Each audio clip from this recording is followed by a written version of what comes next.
વડોદરા ગ્રામ્ય local crime બ્રાન્ચને operation પરાક્રમ હેઠળ મોટી સફળતા મળી છે.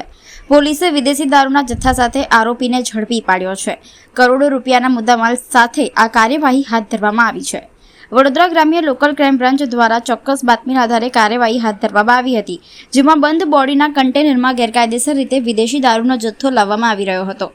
પોલીસે કન્ટેનરને અટકાવી તપાસ કરતા અંદરથી વિદેશી દારૂની અંદાજે 50,000 બોટલ મળી આવી હતી, જેની કુલ કિંમત ₹1.43 કરોડ જેટલી થાય છે. આ મામલે પોલીસે આરોપી ગોપાલરામ જોધારામ બિશ્નોઈ રાજસ્થાન જિલ્લાના બારમેરના રહેવાસીને ઝડપી પાડ્યો છે.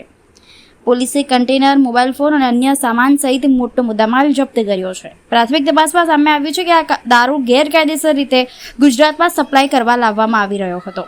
સમગ્ર ઓપરેશન દરમિયાન એલસીબીની ટીમે મહત્વપૂર્ણ ભૂમિકા ભજવી હતી અને હાલ પોલીસ આ નેટવર્ક સાથે સંકળાયેલા અન્ય આરોપીઓ સુધી પહોંચવા વધુ તપાસ હાથ ધરી રહી છે.